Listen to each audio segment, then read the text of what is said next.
Gypsy Sorcery and Fortune-Telling. Chapter 8. Roumanian and Transylvanian Sorceries and Superstitions, connected with those of the Gypsies.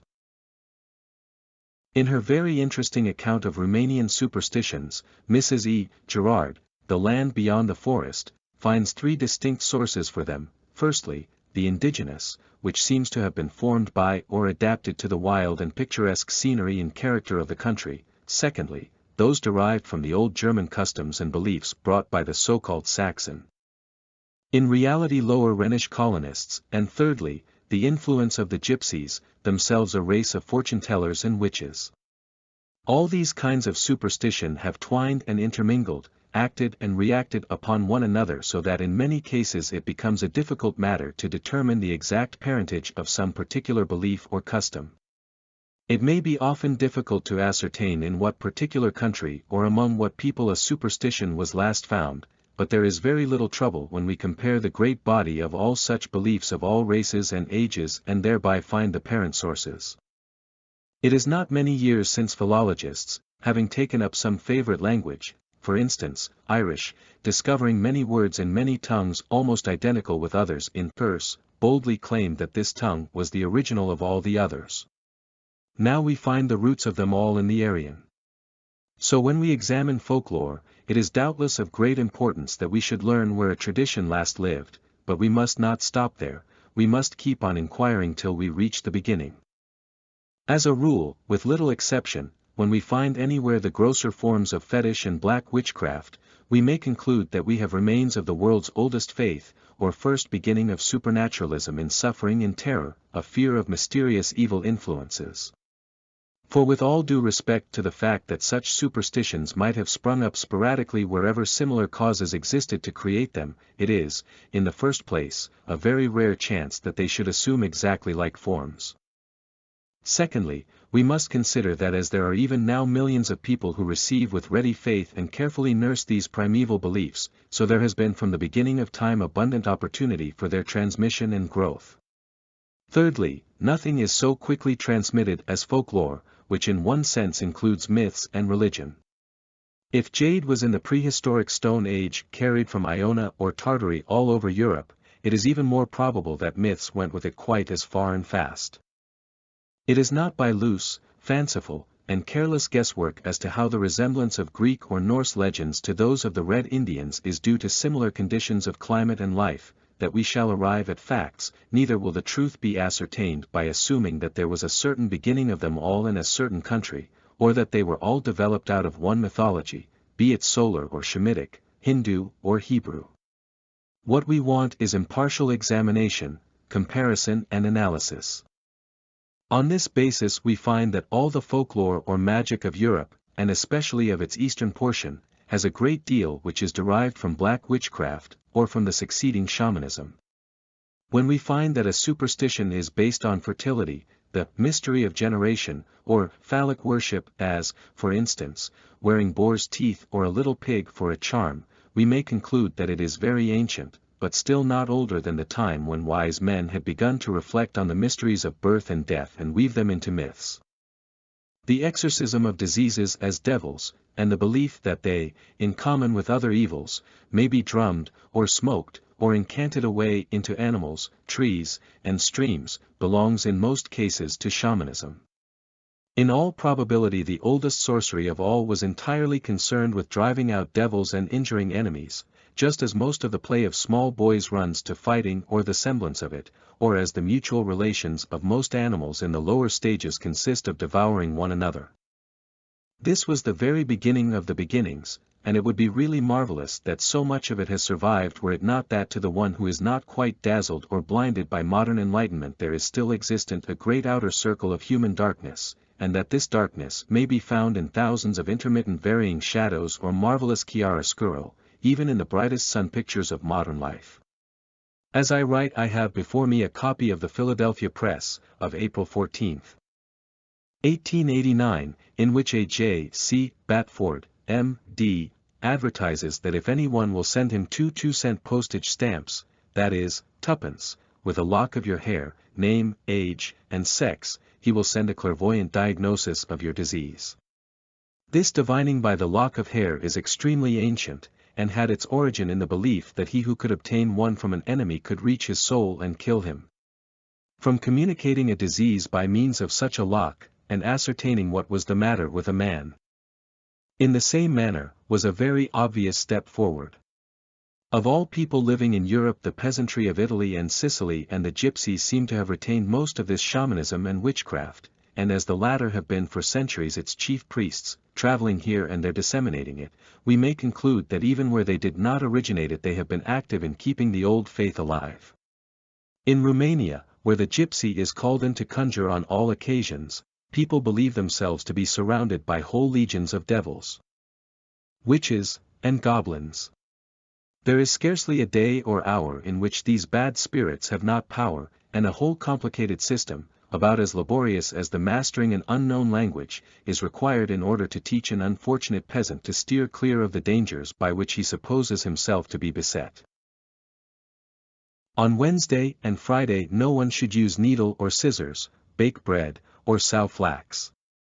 No bargain should ever be concluded on a Friday, and Venus, here called Paraschiva, to whom this day is sacred, punishes all infractions of the law. There was among the Wends a flax goddess, Sipalnitsa, and the shears as emblematic of death are naturally antipathetic to Venus, the source of life. Whether Mars has anything in common with Moors I know not, but in Roumania he is decidedly an evil spirit of death, whence Mardi, or Tuesday, is one, when spinning is positively prohibited. Here we have Venus again, and washing the hands and combing the hair are not unattended with danger. Whence it appears that the devil agrees with not a few saints in detesting neatness of the person. And as it is unlucky to wash anything on Saturday, or to spin on Thursday, or to work in the fields on Thursday between Easter and Pentecost, it will be seen that laziness and dirt have between them a fine field in Roumania. Add to this that, as in Russia, more than half the days in the year are saints' days, or fast days or festivals on which it is unlucky to work at all, and we find that industry cannot be said to be much encouraged by faith in any of its forms. This belief in holy days which bring ill luck to those who work on them, which is still flourishing in every country in the world, goes back to time whereof the memory of man hath naught to the contrary.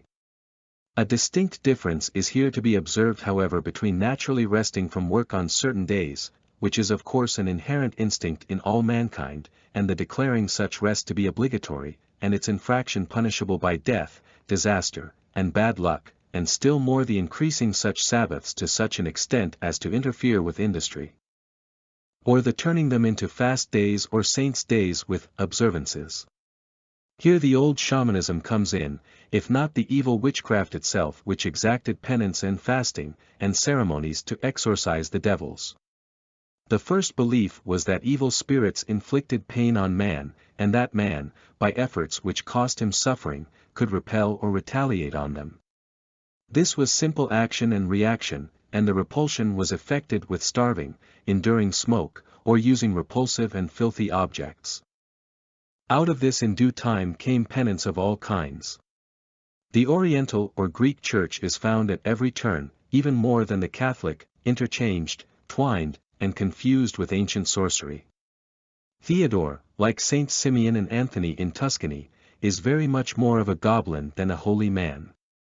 His weakness is young women, and sometimes in the shape of a beautiful youth, at others of a frightful monster. He carries off those who are found working on his day, that is the 23rd of January. Theodore, according to the solar mythologists, personifies the sun, the gubernatus, zoological mythology.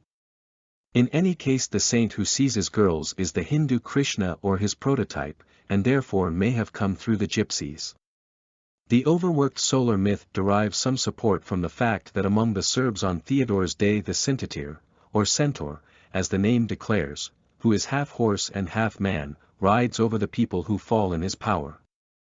The centaurs were connected with the rape of maidens, as shown in the legend of the Lapithae, and it is very probable that Theodore himself is, in the language of the Western Americans, half a horse, which they regard as the greatest compliment which can be paid to a man. Wonderful potions and salves, says Mrs. Gerard, composed of the fat of bears, dogs, snakes, and snails, with the oil of rainworms, spiders, and midges, rubbed into a paste, are concocted by these Bohemians, that is, Gypsies. Saxon and Roumanian mothers are often in the habit of giving a child to be nursed for 9 days to some Tsigan women supposed to have power to undo the spell. These revolting ingredients are not the result of modern invention, but relics of the primitive witchcraft or religion, which was founded on pain, terror, and the repulsive. Among other Roumanian Romany traditions are the following: swallows here as elsewhere are luck-bringing birds, and termed galanili lui Dieu, fowls of the Lord. So in England we hear that the robin and the wren are God Almighty's cock and hen. There is always a treasure to be found where the first swallow is seen. Among the Romans, when it was observed, one ran to the nearest fountain and washed his eyes, and then during the whole year to come, dolorem omnem ocularum turum hirundines offrent, the swallows will carry away all your complaints of the eyes. The skull of a horse over the gate of a courtyard, or the bones of fallen animals buried under the doorstep are preservatives against ghosts. In Roman architecture, the skulls of oxen, rams, and horses continually occur as a decoration, and they are used as charms today in Tuscany.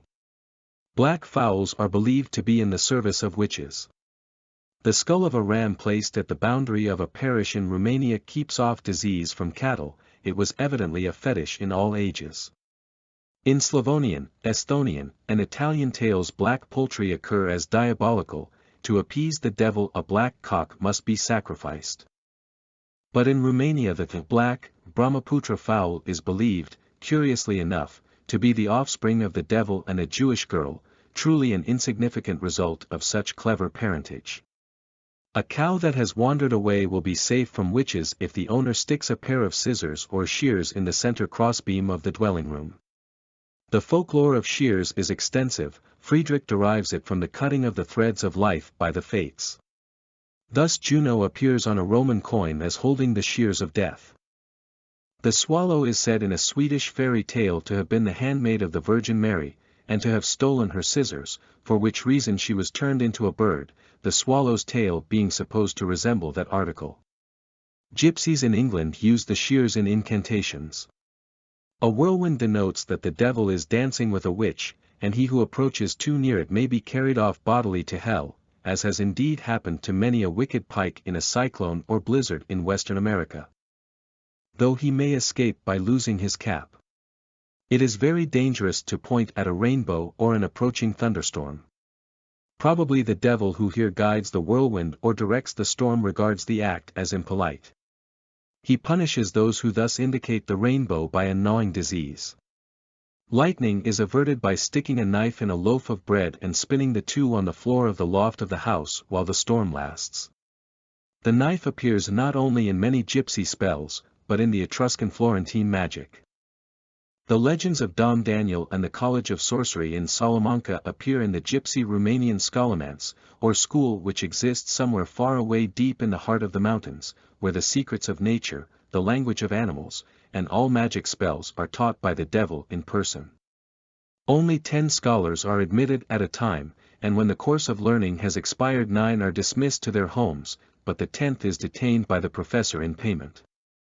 Henceforth, mounted on an Ismaju, or dragon, he becomes the devil's aide-de-camp, and assists him in preparing thunderbolts and managing storms and tempests. A small lake, immeasurably deep, high up in the mountains, south of Hermannstadt, is supposed to be the cauldron in which the dragon lies sleeping and where the thunder is brewed. Whoever turns 3 somersaults the first time he hears thunder will be free from pains in the back during the 12-month.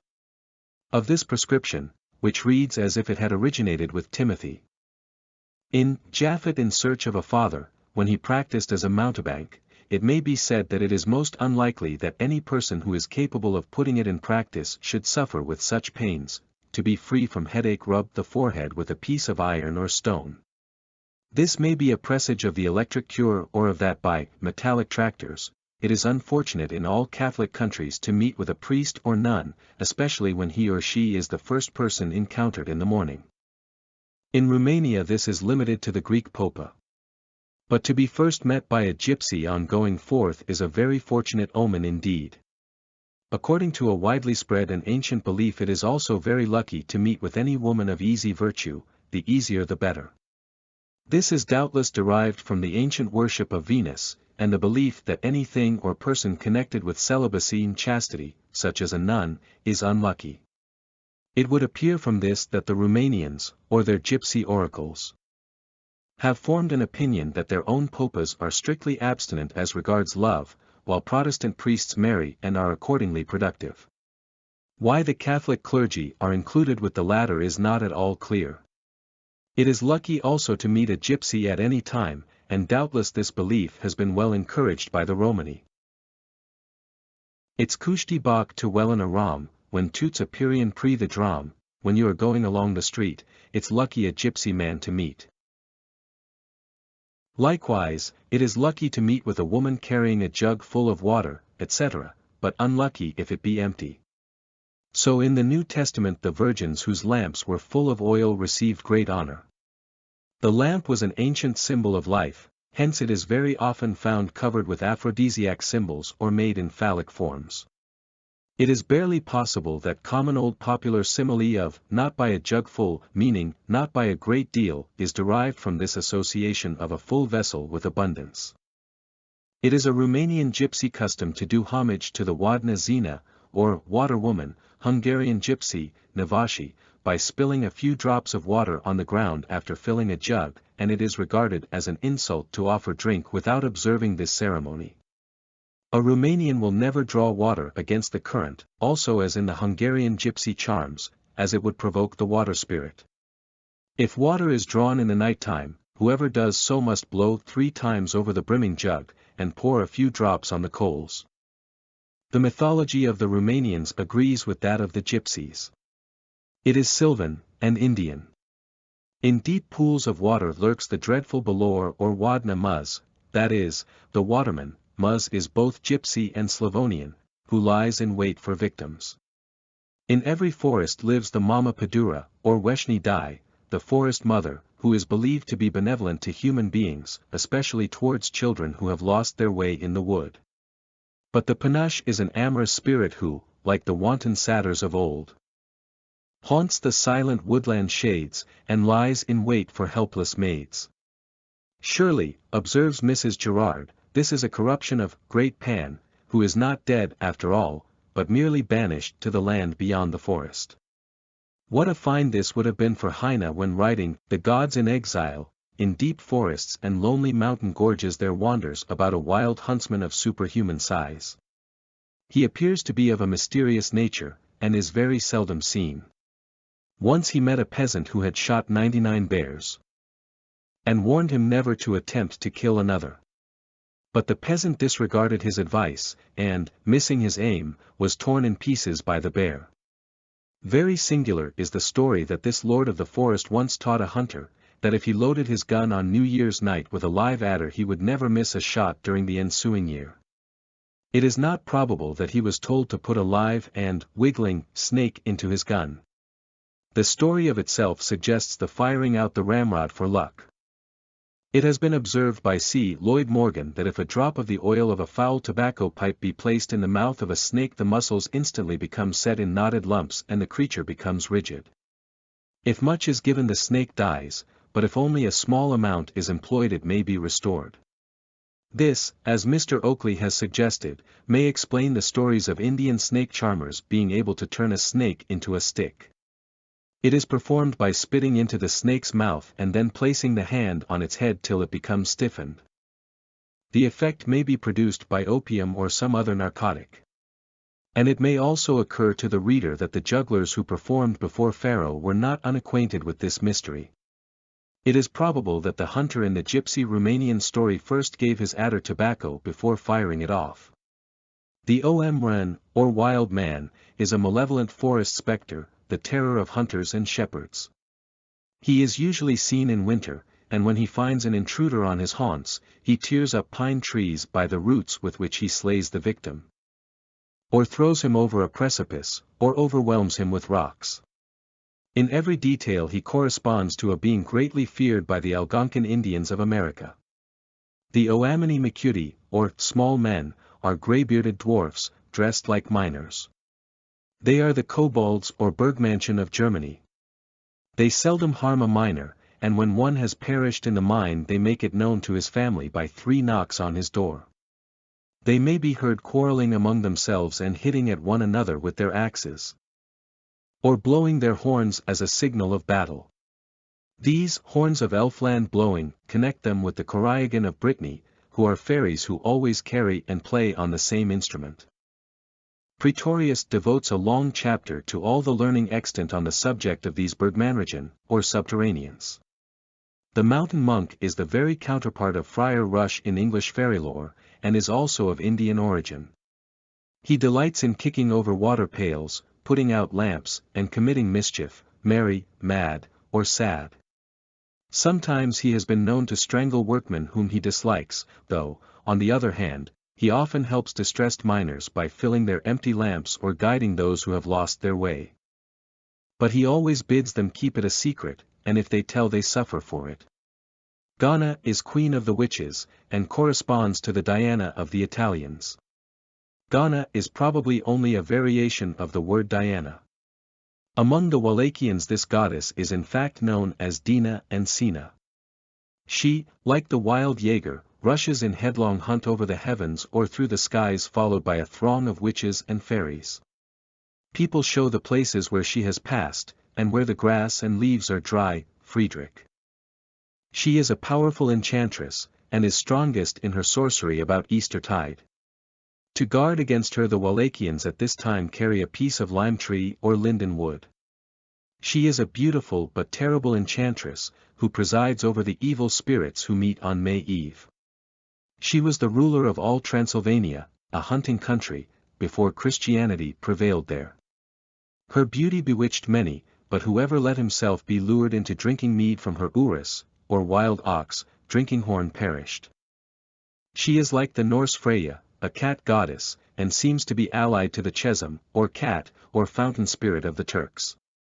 According to ancient Indian mythology the moon is a cat who chases the mice, stars, of night, and in the 5th book of Ovid's, Metamorphoses, when the gods fled from the giants Diana took the form of a cat. Feel soror Phoebe, Nivea Saturni Avaca, Pis Venus latuit. According to the Hellenic cosmogony the sun and moon created the animals, the sun creating the lion and the moon the cat, the Gobernatus. Zoological mythology. Gertrude, the chief sorceress or queen of the witches in Old German lore, appears when dead as surrounded by mice. She is, in fact, a cat. The Turkish chesum or fountain cat, inveigles youths to death like the Gana, Diana, or Lorelei, who does the same, and is also a water sprite. The Tskuma is a fierce virgin or sometimes an old witch, who is incarnate disease, such as the cholera. She is supposed to suffer from cold and nakedness, and may be heard at night when disease is raging, wailing for want. Then the maidens make garments and hang them out, but it is a most effective charm when 7 old women spin, weave, and sew for her a scarlet shirt all in one night without once speaking. A curious book might be written on the efficacy of nakedness in witch spells. In some places in Romania there is a spirit always naked, at least appearing such, who requires a new suit of clothes every year. These are given by the inhabitants of the district haunted by such an elf, who on New Year's night lay them out in some place supposed to be frequented by him or her. In 1866, in a Wallachian village in the district of Bihar, to avert the cholera, 6 youths and maidens, all quite naked, traced with a plowshare a furrow round their village to form a charmed circle over which the disease could not pass. When the land is suffering from long droughts the Roumanians ascribe it to the Gypsies, who by occult means make dry weather in order to favor their own trade of brickmaking. When the necessary rain cannot be obtained by beating the guilty Tsigans, the peasants resort to the Papaluga, or rain maiden. For this they strip a young gypsy girl stark naked, and then cover her up in flowers and leaves, leaving only the head visible. Thus adorned the Papaluga, or Miss Jack in the Green, is conducted with music round the village, every person pouring water on her as she passes. When a gypsy girl cannot be had, or that Tsigans are supposed to be innocent, a Roumanian maiden may be taken. This custom is very widely spread. 40 years ago there was a strange mania in the northern cities of the United States for fast girls of the most reckless kind to go out naked very late by night into the street to endeavor to run around a public square or block of houses and regain their homes without being caught by the police. I suspect that superstition suggested this strange risk. It is an old witch charm that if a girl can, when the moon is full, go forth and run around a certain enclosure, group of trees, or dwelling, without being seen, she will marry the man whom she loves. There are also many magical ceremonies which, to ensure success, must be performed in full moonlight and when quite naked. Among the Saxons in Transylvania, when there is a very severe drought, it is customary in some places for several girls, led by an old woman, and all of them absolutely naked, to go at midnight to the courtyard of some peasant and steal his harrow. With this they walk across fields to the nearest stream, where the harrow is put afloat with a burning light on each corner, Mrs. Gerard, land beyond, etc. This is evidently the old Hindu floating of lamps by maidens on the Ganges, and in all probability of gypsy importation, she who will pronounce a certain spell, strip herself quite naked, and can steal into the room where a man is lying sound asleep and can clip from his head a lock of hair and escape without awakening him or meeting anyone, will obtain absolute mastery over him, or at least over his affections. The hair must be worn in a bag or ring on the person. But woe unto her who is caught, since in that case the enchantment all goes the other way. Once a beautiful but very poor Hungarian maid gave all she had to a young gypsy girl for a charm to win the love of a certain lord, and was taught this, which proved to be a perfect success. Having clipped the lock of hair, she wove it in a ring and wedded him.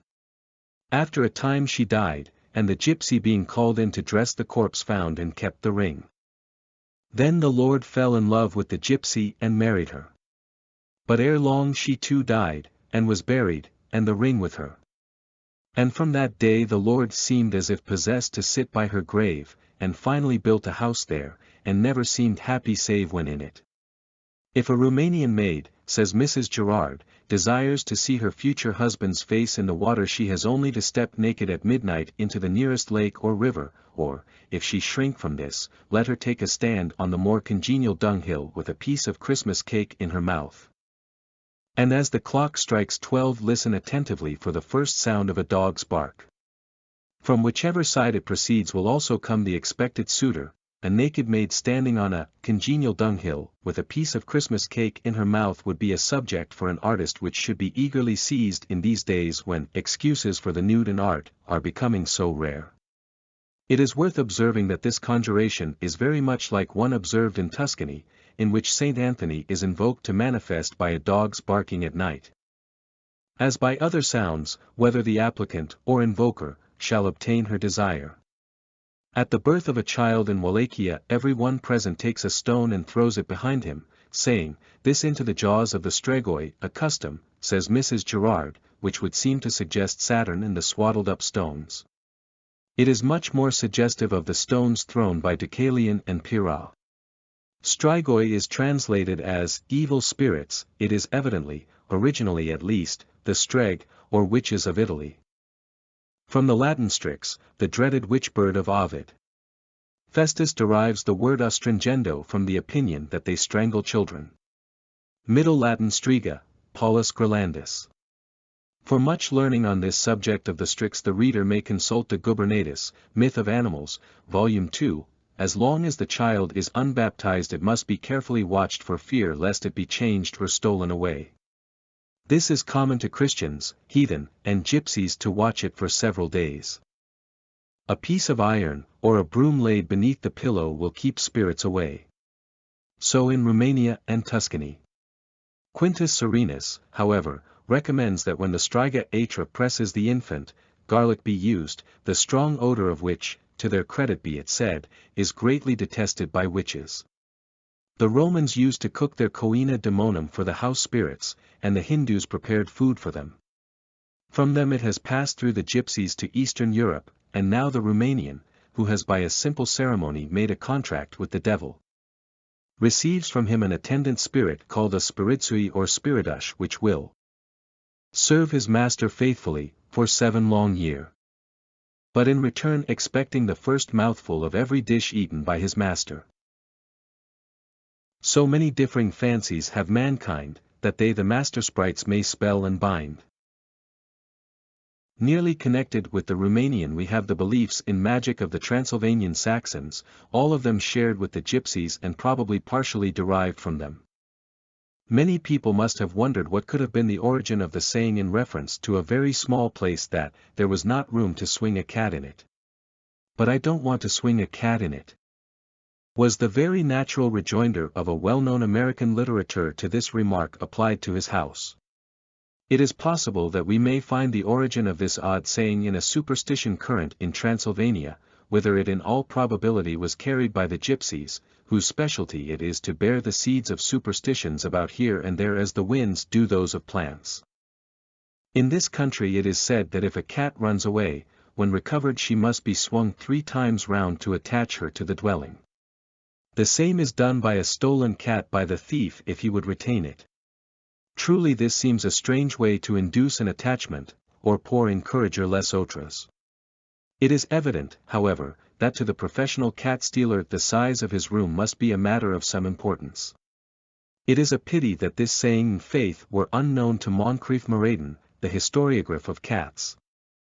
1794, who would assuredly have made the most of it. As regards entering new houses in Transylvania the rule is not, devil take the hindmost, but the foremost. The first person or being who enters the maiden mansion must die, therefore it is safe to throw in a preliminary dog or cat.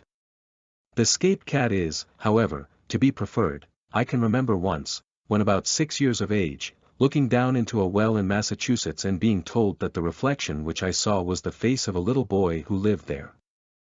This made a deep impression on me, and I reflected that it was very remarkable that the dweller in the well could assume the appearance of everyone who looked at him.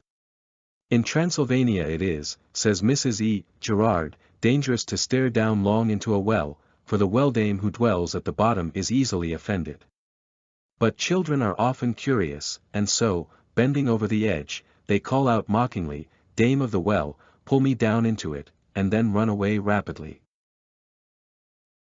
Whoever has been robbed and wishes to find the thief should take a black hen, and for 9 Fridays must with the hen fast strictly. The thief will then either bring back the plunder or die.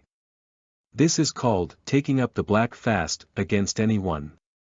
It is said that a peasant of Petersdorf returned one day from Bistritz with 200 florins, which he had received for oxen. Being very tipsy he laid down to sleep, having first hidden his money in a hole in the kitchen wall. When he awoke he missed his coin, and having quite forgotten what he had done with it believed it had been stolen. So he went to an old Wallachian, probably a gypsy, and induced him to take up the black fast against the thief. But as he himself had the money the spell worked against him and he grew weaker and pined away as it went on. By some chance at the last moment he found his money, but it was too late, and he died. Pages of black hen lore may be gathered from the works of Friedrich, de Gubernatis and others, suffice it to say that Bubastis, the Egyptian moon goddess, appears to have been the original mistress of the mysterious animal, if not the black hen as well as cat herself, and mother of all the witches. Magic qualities are attached in Hungary as in Germany to the lime or linden tree. In some villages it is usual to plant one before a house to prevent witches from entering. From very early times the lime tree was sacred to Venus among the Greeks, as it was to Lada among the Slavonians. This, it is said, was due to its leaves being of the shape of a heart. In a Slavonian love song the wooer exclaims, "As the bee is drawn by the lime perfume, or linden bloom, my heart is drawn by thee." This was transmitted to Christian symbolism, whence the penance laid by Christ on Mary Magdalene was that she should have no other food save lime tree leaves, drink naught except the dew which hung on them, and sleep on no other bed save one made of its leaves. Menzel, Christlich Symbolic, Volume 2. For Magdalena had loved much. Therefore her penance was by means of that which is a symbol of love. Mrs. Gerard tells us that a particular growth of vine leaf, whose exact definition I have not succeeded in rightly ascertaining, is eagerly sought by Saxon girls in some villages. Whoever finds it, puts it in her hair, and if she then kisses the first man she meets on her way home she will soon be married. A story is related of a girl, who having found this growth, meeting a nobleman in a carriage stopped the horses and begged leave to kiss him. To which he consented. This particular growth, unknown to Mrs. Gerard, is when the leaves or tendrils or shoots form a natural knot. Among the gypsies in Hungary, as may be elsewhere read, such knots in the willow are esteemed as of great magic efficacy in love. A knot is a symbol of true love in all countries. This knot I tie, this knot I knit, for that true love whom I know not yet. On Easter Monday in Transylvania the lads run about the towns and villages sprinkling with water all the girls or women whom they meet. This is supposed to cause the flax to grow well. On the following day the girls return the attention by watering the boys. This custom, which appears to be a very old one, says Mrs. Gerard, is also prevalent among various Slav races, such as Poles and Serbs. In Poland it used to be de rigueur that water be poured over a girl who was still asleep, so in every house a victim was selected who had to feign sleep and patiently receive the cold shower bath, which was to ensure the luck of the family during the year. The custom has now become modified to suit a more delicate age, and instead of formidable horse buckets of water, dainty little perfume squirts have come to be used in many places. As the custom not only of sprinkling water, but also of squirting or spraying perfumes is from ancient India, as it is indeed prevalent all over the East, it is probable that the gypsies who are always foremost in all festivals may have brought this holy custom to Eastern Europe. Of late it has extended to London. As appears by the following extract from the St. James's Gazette, April, 1889. The newest weapon of terror in the West End is the scent revolver. Its use is simple. You dine, not wisely but the other thing, and then you stroll into the park, with your nickel-plated scent revolver in your pocket. Feeling disposed for a frolic, you walk up to a woman, present your weapon, pull the trigger, and in a moment she is drenched, not with gore but with scent, which is nearly as unpleasant if not quite so deadly. Mr. Andrew King, who amused himself in that way, has been fined 10 silver. At Marlborough Street. Let us hope that the revolver was confiscated into the bargain.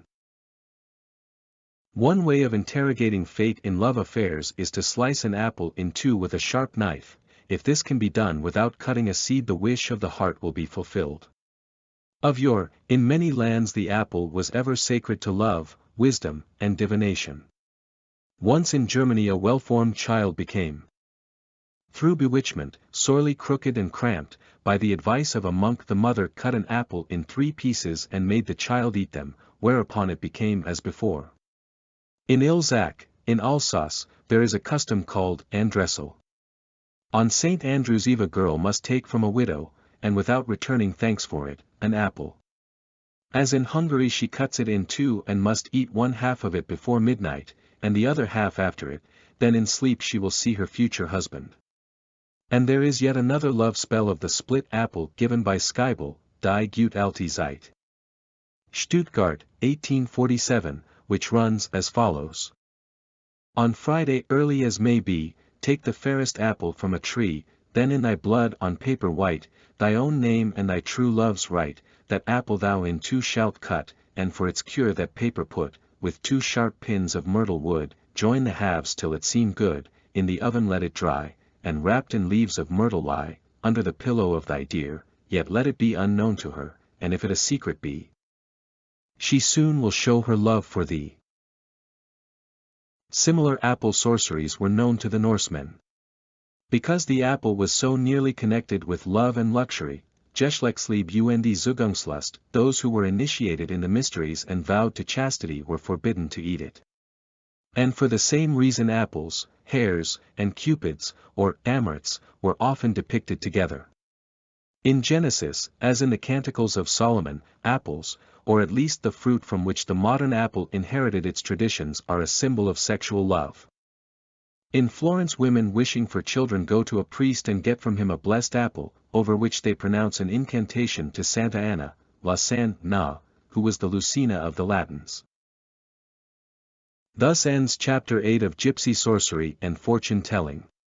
Coming up next, Chapter 9, The Rendezvous or Meetings of Witches, Sorcerers, and Vilas, a continuation of South Slavonian gypsy lore.